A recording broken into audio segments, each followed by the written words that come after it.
Kasalukuyang pinangungunahan ng Pilipinas ang 5th ASEAN Plus Tourism Ministers Meeting na layong palakasin ang ugnayan at kooperasyon sa turismo sa rehiyon ng ASEAN at ng tatlong bansang partner, ang China, Japan at South Korea.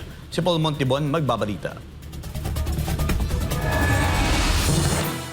Bilang bahagi ng ATF, schedule naganap ang 25th ASEAN Plus Tourism Ministers Meeting noong Enero 29 kasama ang mga ministro at senior tourism officials mula sa ASEAN member states pati na rin mula sa China, Japan at South Korea. Ang layunin ng mga pag-uusap na ito ay para paigtingin ang kooperasyon sa turismo sa pagitan ng ASEAN at mga tatlong bansa o Plus 3, lalo na yung pagpapalago ng visitor arrivals, pagpapalawak ng cultural exchange at pagbuo ng mga programa para sustainable at resilient tourism. Excellencies. Bilang bahagi ng ASEAN Tourism Forum o ATF schedule na isinagawa noong Enero 29, ang ika-25 ASEAN Plus 3 Tourism Ministers Meeting, dinaluhan ito ng mga tourism ministers at senior tourism officials mula sa mga bansang kasapi ng ASEAN, gayon din ng kanilang counterparts mula sa China, Japan at South Korea. Ayon sa mga opisyal, mahalaga ang pagtutulungan ng ASEAN at Plus 3 countries upang makabangon ang industriya ng turismo mula sa mga hamon ng nagdaang mga taon at masigurong pangmatagalan ang paglago nito. Binigyang diin din ang Pilipinas ang kahalagahan ng inklusibong turismo, digital innovation at pangangalaga sa kultura at kalikasan bilang pundasyon ng mas matatag na sektor ng turismo sa rehiyon.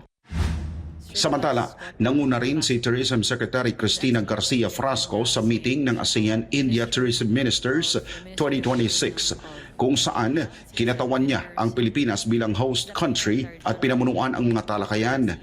Bilang pinuno ng delegasyon ng Pilipinas, itinaguyod dito ang pagpapalakas ng kooperasyon sa turismo ng ASEAN at India, pagsusulong sa sustainable at inclusive tourism at pagsusulong ng Pilipinas bilang mahalagang tourism hub sa rehiyon. Ang pagpupulong ay bahagi ng mas malaking ASEAN Tourism Forum na may temang Navigating Our Tourism Future Together, na naglalayong pagsamahin ng ASEAN at mga strategic partner nito para sa mas masigla at sustainable na industriya ng turismo.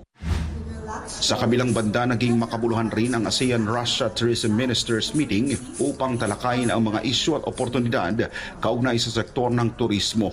Pinapalawak rin ang mga oportunidad para sa pagpapalitan ng mga turista sa pagitan ng mga bansa ng ASEAN at Russia at makahanap ng mga bagong merkado at destinasyon. Inaasahan rin na magtutulungan ang mga bansa sa pagbuo ng mga sustainable na proyekto sa turismo na magpro-promote ng pangangalaga sa kalikasan, kultura at mga lokal na komunidad. Mula dito sa Cebu Province para sa Diyos at sa Pilipinas kumahal, ako si Paul Montibon, SMNI News.